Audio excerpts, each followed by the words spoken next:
Assalamualaikum warahmatullahi wabarakatuh.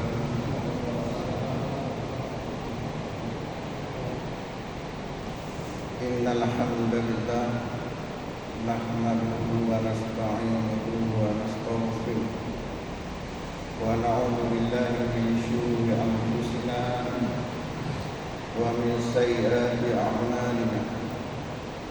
May yahdihillahu fala mudilla lahu wa may yudlil fala hadiya lahu. Asyhadu an la ilaha illallah wahdahu la syarika lahu wa asyhadu anna Muhammadan abduhu wa rasuluh. Allahumma shalli wa sallim wa barik ala Muhammad wa ala alihi wa ashabihi ajma'in. Hamba Allah semuanya, jamaah Masjid Baitul Maghfirah Bukan Badai yang dimuliakan oleh Allah. Kita lanjutkan pengajian kita. Pada pertemuan yang lalu tidak habis kita bahas tentang ciri-ciri jalan Shiratal Mustaqim. Pada pertemuan yang lalu kita sudah membahas di antaranya kenapa kita harus selalu berdoa setiap salat, diwajibkan setiap salat membaca doa ihdinas shiratal mustaqim. Ya Allah, tunjukilah kami jalan yang lurus. Kenapa? Karena iblis laknatullah itu telah mengikrarkan diri kepada Allah. Dalam surat Al-A'raf ayat 16 dan 17 terjadi dialog antara iblis dengan Allah. Kata iblis, "Fabima aghwaytani la aqudanna lahum shiratal mustaqim." Karena Engkau ya Allah telah menghukumi aku sesat, maka aku sungguh akan menggoda hamba-hambamu dari jalanmu yang lurus. Maksud hamba-hamba di sini para ahli tafsir mengatakan adalah manusia. Karena iblis merasa jatuhnya palu sesat, hukuman sesat gara-gara Adam.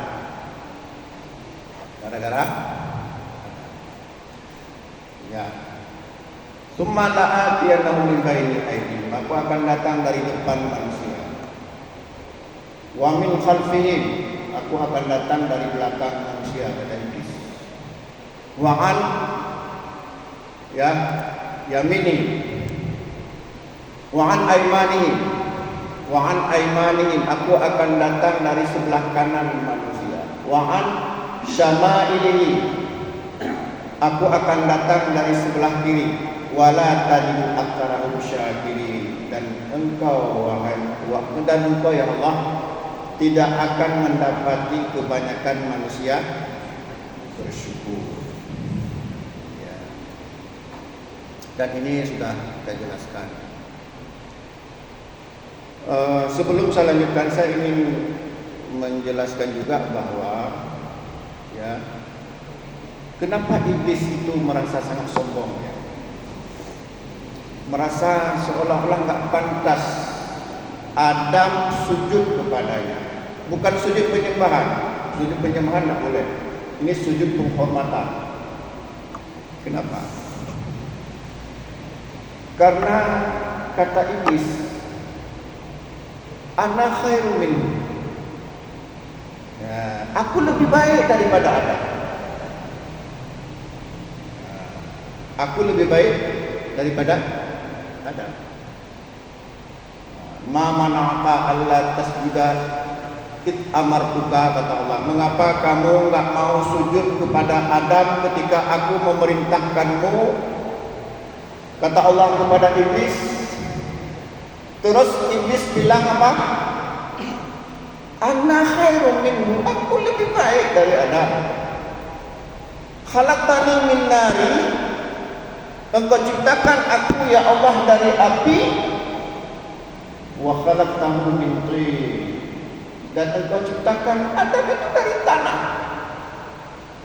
Kira-kira bagaimana maksudnya ini?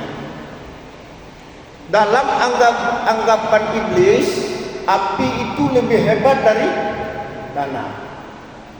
Ini klaim-klaim yang nggak punya dasar sama sekali. Makanya orang suka klaim-klaim itu sifat iblis. Mengklaim diri paling hebat padahal belum tentu. Jadi dalam hadis ini, dalam ayat ini menunjukkan bahwa iblis itu diciptakan dari api.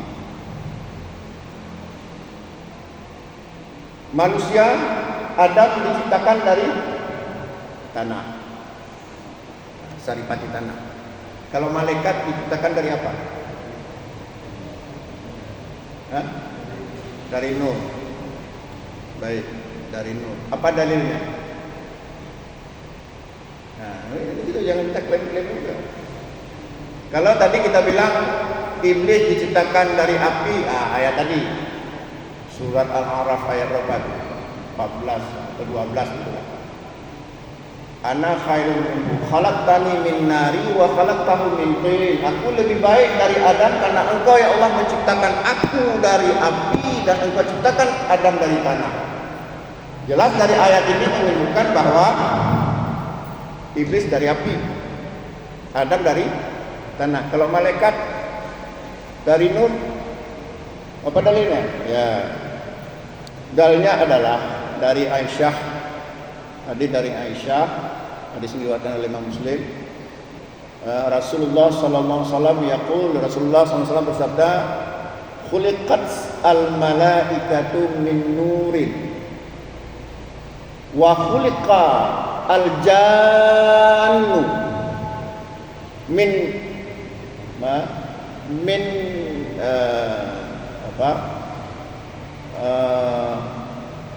dari min narin, majra min narin, itulah. Jadi arti hadis ini diciptakan malaikat dari cahaya, diciptakan malaikat dari cahaya, dan diciptakan bangsa jin dari api yang menyala-nyala. Ya, jadi berdasarkan hadis ini, ya,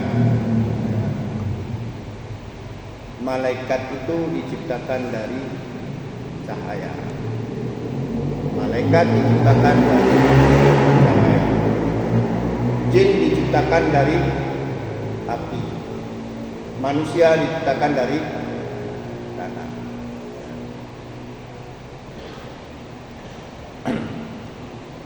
Ya.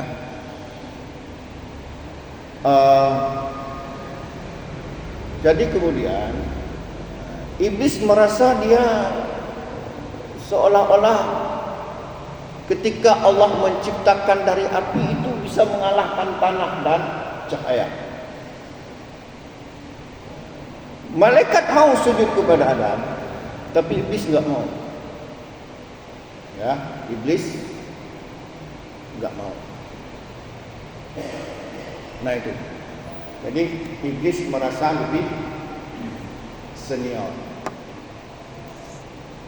Tapi benarkah demikian? Nah, sekarang saya tanya, kenapa ketika ada orang kemasukan, kadang-kadang ada orang kemasukan, kita susah sekali mengeluarkan jin yang dalam tubuh manusia itu. Kenapa? Ini ya, kalau saya bilang rahasia.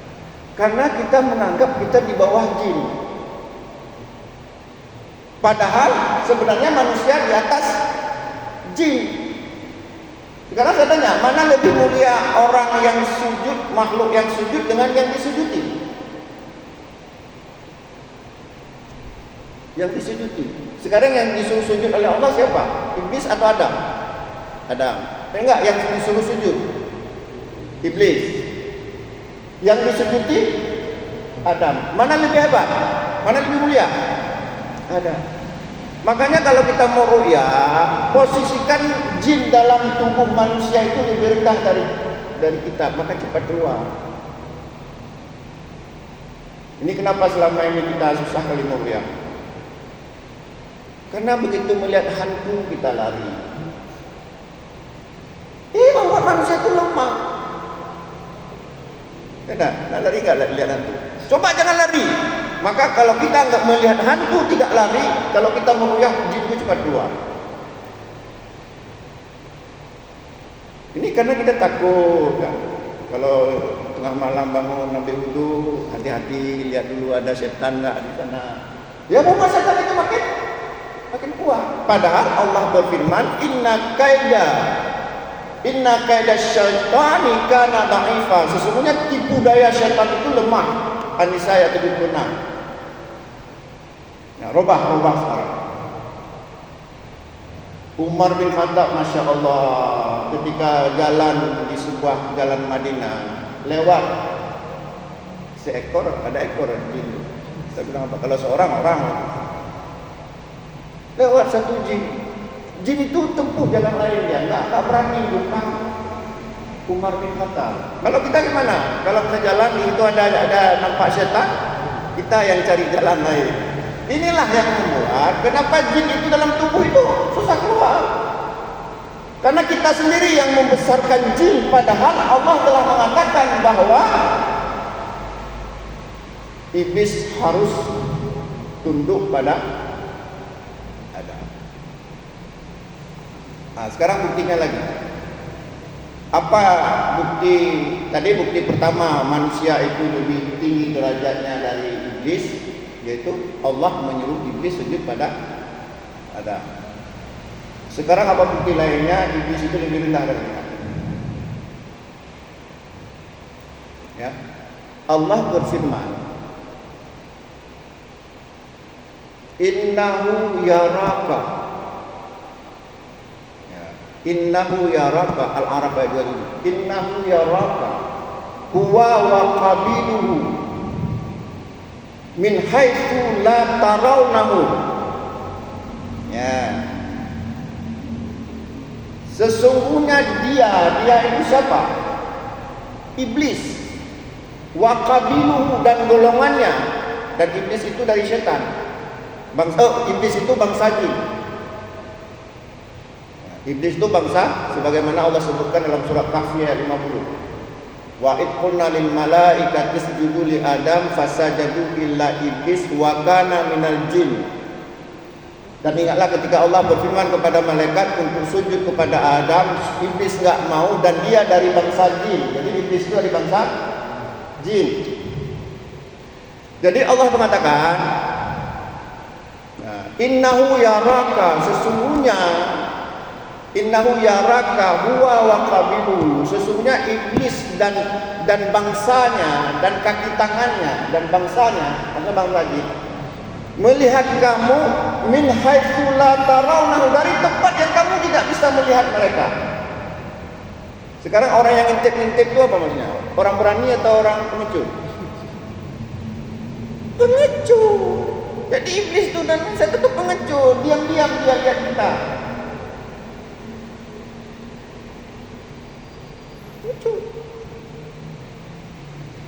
Makanya juga iblis itu, setan itu dia akan mencari orang yang lemah.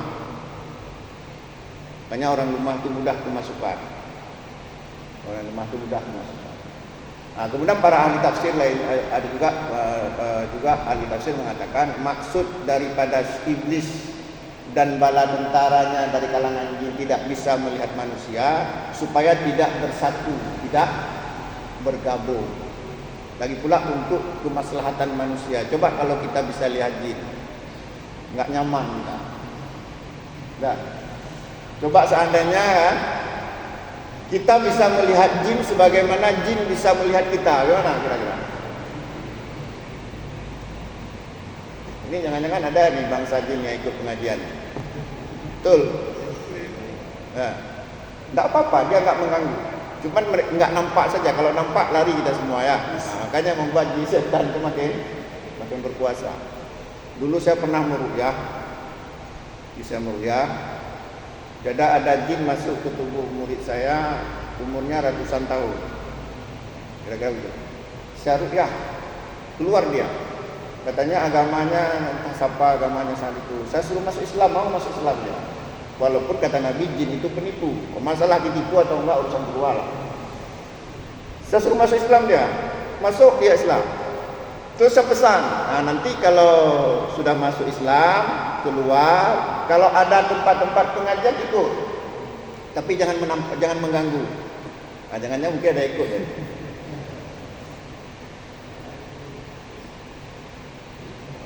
Jadi sebenarnya godaan setan itu lemah. Kenapa kadang-kadang godaan setan itu menjadi kuat? Pertama karena kita membesarkan setan itu juga. Ya. Yang kedua kenapa? Padahal sesungguhnya godaan setan itu, tipuan setan itu lemah. Tapi kenapa seolah-olah menjadi kuat? Pertama kita sendiri yang membesarkan setan itu. Yang kedua kenapa?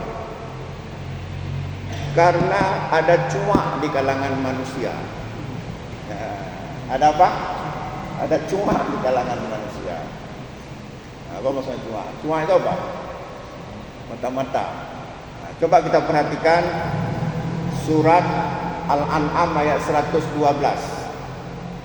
Coba betul nggak itu manusia cuak? Ada sebagian manusia yang dicuak, cuaknya iblis. Surat berapa tadi? Al-An'am ayat 112.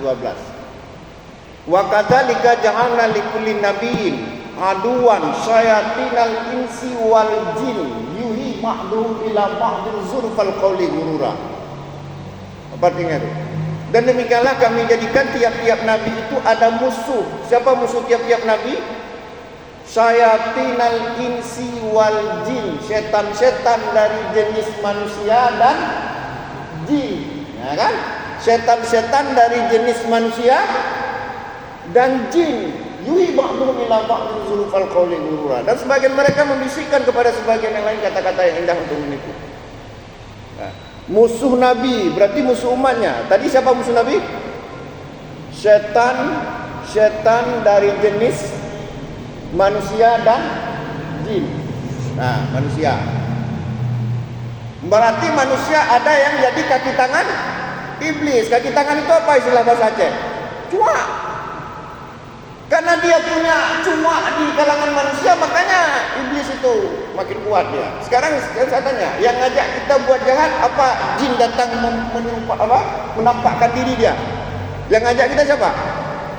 Manusia.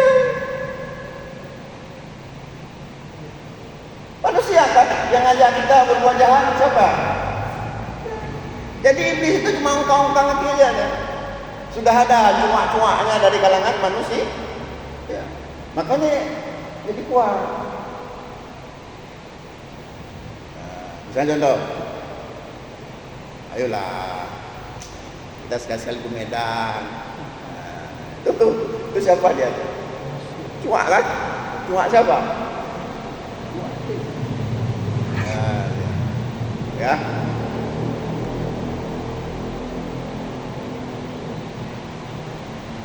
Dan sedikit lagi saya jelaskan tentang iblis ini biar kita paham karakter iblis.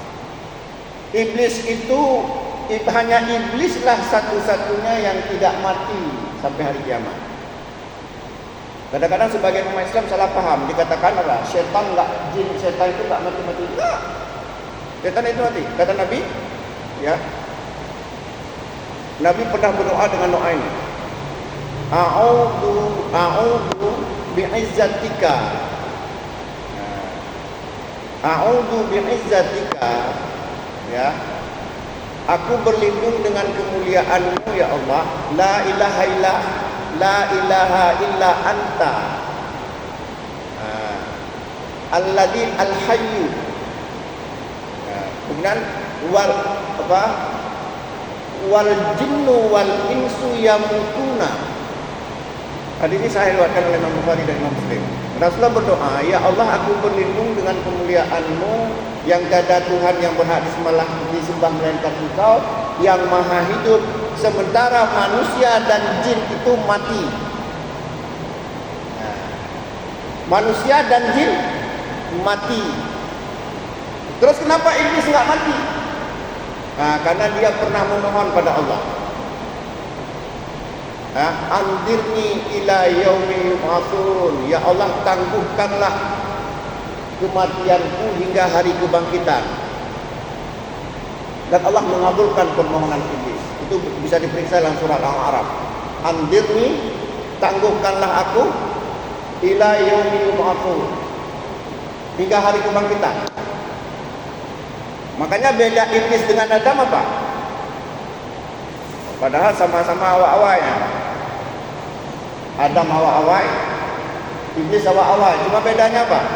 Iblis sampai sekarang masih hidup. Makanya muka iblis itu paling jelek. Kenapa? Dimakan sia. Adam mati. Nah, ya. Jadi posisikan, ya. Jangankan iblis, malaikat saja di bawah kita, betul tak? Di malaikat ada nggak disusun juga kepada Adam? Jadi malaikat iblis itu di bawah kita. Ya, hebat tak kita? Hebat, masa lihat pocong aja takut? Enggak menghargai ya kedudukan yang Allah berikan kepada kita. Kita penguasa di bumi ini. Makanya ya ini, maaf ya, kalau kita di hutan jumpa binatang buas, enggak usah takut ya, tatap aja matanya. Ya. Ada dia makhluk itu, dia melihat manusia itu, dia sadar manusia itu makhluk yang beda dengan mereka. Kadang-kadang harimau itu lari dia. Turap aja. Tak aja. Dia tersentak juga. Pertama harimau itu bilang, kok berani dia ya? Kenapa? Kita penguasa bumi. Ini tanyakan getun dari pijak. Kena tu makau, kedai tu makau. Nah, itu lah. Jadi itulah ya kira-kira penjelasan tentang tadi apa? Iblis. Ya. Jadi iblis itu juga ternyata punya kaki tangan, punya cuma dari kalangan manusia. Nah. Jadi kalau seandainya ada orang mengajak kepada maksiat, kita bilang kamu cuma iblis, boleh nggak? Marah nggak dia? Berani bilang itu? Kamu cuma iblis. Nah, jadi kita lanjutkan, kita teruskan pada pembahasan yang dulu bahwa ya kalau kita ingin berada di jalan yang lurus, yang pertama apa? Sumber ajaran Islam adalah Al-Quran dan hadis Nabi yang sahih atau sekurang-kurangnya hasan lihat. Ini sudah kita jelaskan. Kita akan jelaskan yang kedua. Yang kedua adalah memahami keduanya. Apa keduanya? Al-Quran dan hadis harus difahami sebagaimana difahami oleh Rasulullah dan para sahabat. Nah, kenapa? Karena ada juga aliran sesat. Ayatnya betul, hadisnya sahih. Apanya yang bermasalah? Maknanya, makna ayat dan hadis yang diselewengkan. Maknanya yang dirubah. Karena kita orang awam, ayatnya ada, hadisnya ada, ini berarti betul. Padahal maknanya sudah diselewengkan. Padahal maknanya tidak lagi sebagaimana yang dipahami oleh Rasulullah dan para sahabat. Bahkan sahabat sendiri kadang-kadang ada yang nggak paham. Terpaksa tanya pada Nabi. Contoh, ketika turun ayat, kulu washrabu hatta yatabayyana lakumul khaytul abyadu minal khaytil aswadi minal fajr. Nah, ketika turun ayat tentang makan sahur, ya, makan dan minumlah kata Allah. Makan dan minum sahur maksudnya hingga jelas bagi kamu benang putih dari benang hitam, yaitu fajar. Ada sebagian sahabat diambilnya tali unta, dia taruh di bawah bantal. Kalau dilihatnya masih belum jelas benang putih dari benang hitam, mereka makan terus. Nah, begitu pemahamannya. Rupanya ragu juga sebagian sahabat. Betul ini, apa betul ini pemahaman kita? Mereka tanya kepada Nabi. Terus Nabi tersenyum. Bukan seperti itu maksud ayat itu. Nah, kan? Sahabat saja ada yang gak begitu paham. Baru kemudian Nabi menjelaskan maksud benang putih dari benang hitam adalah ya putihnya siang, hitamnya malam. Maksudnya apa? Fajar Shadiq dan Fajar Kadhib. Fajar Kadhib dan Fajar Shadiq. Makanya kemudian Nabi bersabda, Al-Fajru Fajrani. Fajar itu ada dua. Yang pertama apa? Fajar Kadhib. Nah, Fajar Kadhib ini yang masih dianggap itu benang hitam. Fajar Shadiq itu benang putih, yaitu sudah masuk subuh. Artinya kalau masih Fajar Kadhib itu masih boleh makan. Nah, maka Nabi mengatakan Al-Fajru Fajrani. Fajar itu ada dua. Fa'amal awalu. Adapun fajar yang pertama, fajar apa tadi? Fajar Kadhib. La yuharrimu ta'am. Tidak diharamkan makan. Masih boleh makan. Jadi bukan belum pada tali no. Masih boleh makan. Wala yuhilu salah. Dan belum dihalalkan salat subuh. Wa amma tsani. Adapun fajar yang kedua, fajar apa tadi? Shadiq. Baru yuharrimu ta'am, baru diharamkan makan. Wa yuhillu shalah, dan dihalalkan salat. Nah, jelas sahabat aja ada yang enggak paham, apalagi kita. Makanya pernah dengar namanya JIL, Jaringan Islam Liberal. Ngeri kali ayat ini terjemahan suka-suka hati. Ada lebih gawat lagi, ada aliran namanya aliran Isa Bugis. Wah, itu ngeri kalau kita entah bagaimana diterjemahkan, suka-suka hati. Ya. Mas, banyak contoh-contohnya ini. Ya. Kalau saya jelaskan panjang ya, karena ini pun waktu sudah hampir habis. Ya. Kita lanjutkan saja yang ketiga. Jadi yang pertama tadi apa? Sumber ajaran Islam adalah Al-Quran dan hadis Nabi yang sahih atau hasan. Yang kedua, memahami keduanya. Maksudnya Al-Quran dan hadis harus dipahami sebagaimana dipahami oleh Rasulullah dan para sahabat. Makanya memahami Al-Quran wajib mempelajari ilmu tafsir. Mempelajari hadis juga wajib mempelajari beberapa hal yang berhubungan dengan fahmil hadis, ya, dan lain-lainnya. Atau misal fiqh al-hadis. Ya, jadi tidak cukup hanya dengan Al-Quran dan hadis saja. Nah, yang ketiga ya, mendahulukan wahyu daripada akal dan perasaan. Jadi kalau kita ingin berada di jalan yang lurus, mendahulukan wahyu daripada akal dan perasaan. Contoh, Allah berfirman, yusikumullah ya fi auladikum ala auladikum lidzakari mithlu hadil unsayain. Allah mewahyukan pada kalian bahwa bagian laki-laki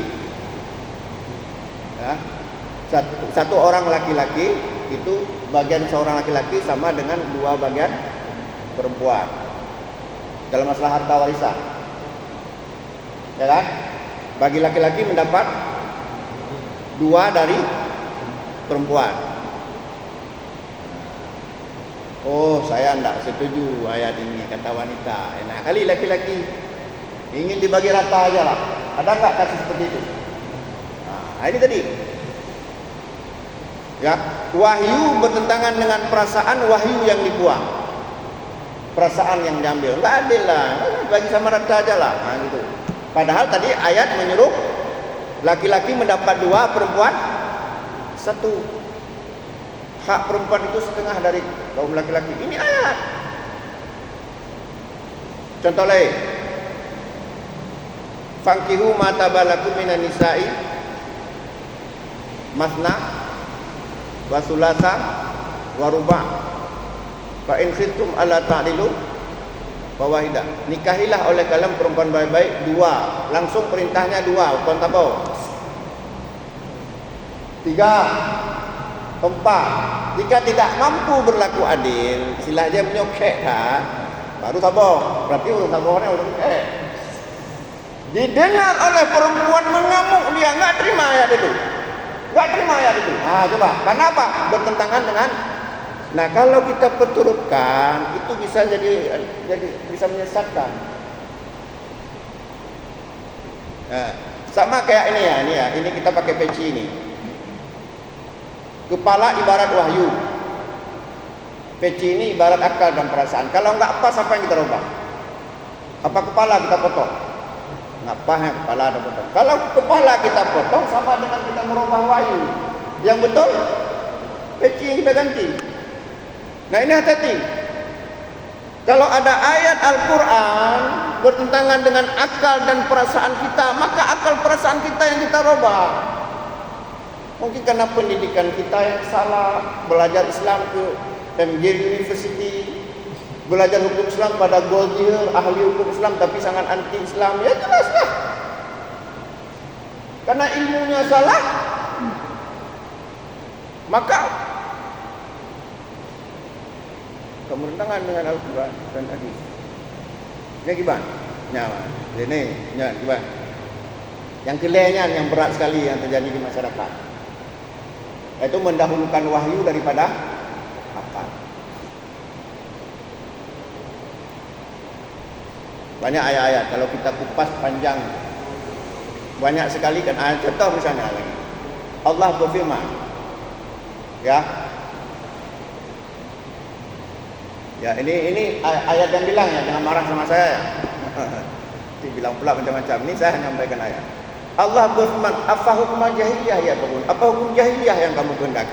Apa maksudnya hukum jahiliyah? Apa maksudnya hukum jahiliyah? Selain hukum Allah, semuanya hukum jahiliyah. Makanya Allah berfirman juga, man lam yahkum bima anzalallah fa ulaika humul fasiqun. Barang siapa yang berhukum dengan hukum selain Allah, maka dia fasik. Man lam yahkum bima anzalallah fa ulaika humud dhalimun. Barang siapa yang berhukum dengan hukum selain Allah, maka dia zalim. Man lam yahkum bima anzalallah fa ulaika humul kafirun. Barang siapa yang berhukum dengan hukum selain Allah, maka dia kafir. Terus bagaimana dengan hukum adat?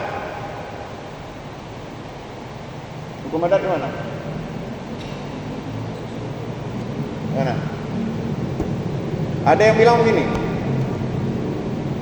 hukum tanpa adat tabu ya. Seolah-olah hukum Allah itu tabu.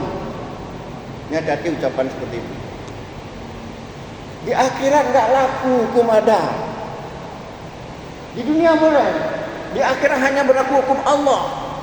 Tapi hari ini kita suka sekali, ini sudah ada.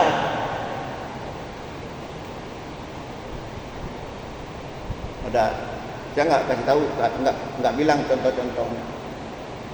Tapi banyak sekali kita kadang-kadang melanggar hukum syariat atas nama ada. Coba sekarang, kalau kita menikahi orang, enggak kita bawa uang hangus, diterima enggak? Mungkin di satu tempat diterima, tapi pada tempat yang ada satu tempat enggak diterima, harus bawa uang hangus. Uang hangus itu apa? Uang yang dibakar. Uang hangus. Harus ada pelaminan. Harus pesiju misalnya. Harus macam-macam. Kalau kita katakan apa itu? Adat. Kalau enggak ada itu semuanya, enggak jadi nikah. Ya kan? Nah, makanya kita kalau sering-sering ngaji, makin stres kita. Makanya jangan ngaji. Ya, kalau makin banyak kita ketahui, makin susah kita. Saya bukan melarang hal-hal itu, enggak. Cuma kita ingin membahas sebenarnya di akhirat nanti hanya berlaku hukum Allah.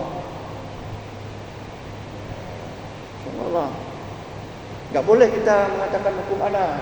Hukum adat itu hanya di dunia saja. Sebenarnya hukum adat itu enggak apa-apa jika tidak bertentangan dengan hukum agama. Boleh aja. Asal tidak bertentangan. Artinya apa-apa yang sudah diatur dalam agama, adat itu enggak boleh lagi. Adat itu sesuatu yang tidak diatur oleh agama untuk kemaslahatan, nggak apa-apa. Maka kita harus bisa membedakan mana batas budaya dan mana batas agama.